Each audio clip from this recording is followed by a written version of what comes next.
غزہ میں جنگ بندی میں مزید توسیع کے سلسلے میں مصر اور قطر ایڑی چوٹی کا لگا رہے ہیں زور۔ CIA اور موساد کے سربراہ کا بھی قطر دورہ، قطری وزیراعظم اور مصری حکام کے ساتھ ملاقاتیں۔ 3 اسرائیلی یرغمالیوں کی اسرائیلی بمباری میں موت کی اطلاع سے جنگ بندی پر جاری مذاکرات میں خلل کا اندیشہ۔ یرغمالیوں کی رہائی سے کچھ دیر قبل ہی حماس نے ان 3 یرغمالیوں کی اسرائیلی بمباری میں مارے جانے کا کیا ہے دعویٰ۔ اسرائیل کے اعلیٰ ترین خاندانوں میں شامل بتائے جا رہے ہیں یہ قیدی۔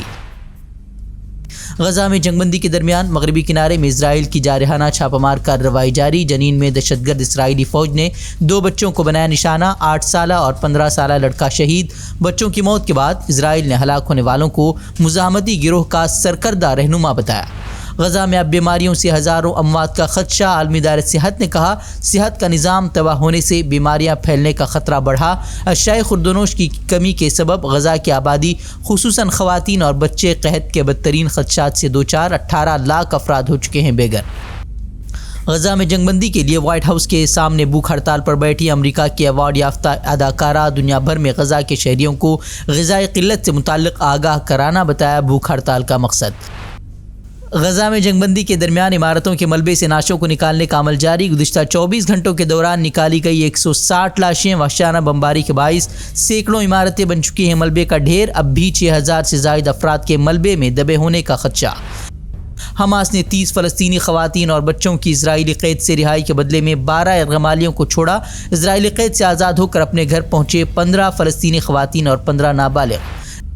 اسرائیلی دورے کے بعد حماس مخالف بیان دینے والے ایلن مسک کو حماس رہنما نے غزہ کا دورہ کرنے کا دیا مشورہ۔ کہا یہاں آ کر اپنی آنکھوں سے دیکھ لیں اسرائیل کے ہاتھوں مچائی گئی تباہی کے مناظر۔ ایلن مسک نے کہا ایسی صورتحال میں غزہ کا دورہ کرنا خطرناک۔ گزشتہ دنوں اسٹیج سجا کر ایلن مسک کو دی گئی تھی اسرائیل دورے کی دعوت۔ غزہ کی صورتحال پر سلامتی کونسل کا اجلاس جاری۔ UN سربراہ نے کہا غزہ میں کوئی بھی علاقہ محفوظ نہیں، 80% باشندے ہو چکے ہیں بے گھر۔ کہا خطے میں امن کے لیے 2 ریاستی حل ضروری۔ زمینی جنگ میں زبردست نقصان اٹھانے والے اسرائیلی وزیراعظم کی بیان بازیاں جاری۔ کہا حماس کے خاتمے تک جاری رہے گی لڑائی۔ یرغمالیوں کی رہائی کو لے کر خود اپنی پیٹھ تپتپاتے نظر آئے اسرائیلی وزیراعظم۔ دہلی کے چیف سیکریٹری نریش کمار کی مدت ملازمت میں 6 ماہ کی توسیع کو سپریم کورٹ نے دی منظوری۔ عدالت نے کہا موجودہ قانون کے تحت مرکزی حکومت کو ایسا کرنے کا حق۔ دہلی حکومت مرکزی حکومت کے فیصلے کے خلاف پہنچی تھی عدالت۔ CAA قانون کے نام پر ملک کو پھر سے انتشار کی راہ پر ڈالنے کی تیاری میں مودی حکومت۔ کولکتہ میں بولے امت شاہ CAA کے نفاذ سے مودی حکومت کو نہیں روک سکتی کوئی طاقت۔ مغربی بنگال حکومت پر بدعنوانی کا بھی لگایا الزام۔ مجھے بتاؤ بھائیوں بہنوں، جس راجیہ میں اتنی گھسپیٹ ہوتی ہو وہاں کبھی وکاس ہو سکتا ہے کیا؟ زور سے بولو، ہو سکتا ہے؟ اور اسی لیے ممتا بنرجی CAA کا ویرودھ کر رہی ہے، CAA کر نہیں دے۔ مگر میں آج اس سبھا میں کہہ کر جاتا ہوں ممتا دیدی، CAA دیش کا قانون ہے، اس کو کوئی روک نہیں سکتا اور ہم CAA کو لاگو کر رہے ہیں۔ اکھلیش یادو نے اب ریزرویشن کے حق میں بلند کی آواز۔ نجی کاری کو بڑھا کر ریزرویشن ختم کرنے کی سازش کرنے کا BJP پر لگایا الزام۔ بولے نہیں اپوزیشن اور نہیں عوام کے سوالات کا سامنا کرنے کی BJP میں ہمت۔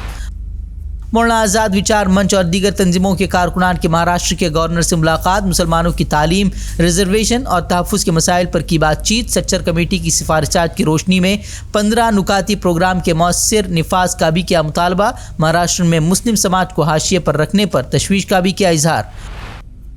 منی پور میں امن کے ایک نئے دور کا آغاز۔ منی پور کی سب سے بڑی عسکریت پسند تنظیم نے ڈالے ہتھیار۔ امن معاہدے پر کیے دستخط، امت شاہ نے دی جانکاری۔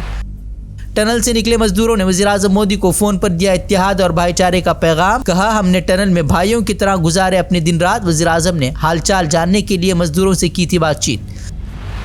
گیان واپی مسجد معاملہ، SI نے سروے رپورٹ سونپنے کے لیے مزید 3 ہفتوں کا مانگا وقت۔ تقریباً 1 مہینے پہلے ختم ہو چکا ہے سروے کا کام، لیکن تاحال رپورٹ عدالت میں سونپنے سے قاصر ہے ASI۔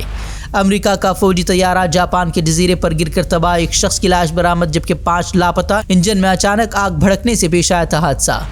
کرناٹکا محکمہ اقلیتی امور کے چیئرمین عبدالعظیم کا بھٹکل دورہ۔ مجلس اصلاح و تنظیم، جامعہ اسلامیہ سمیت مختلف اداروں کے ذمہ داران سے بھی کی ملاقات۔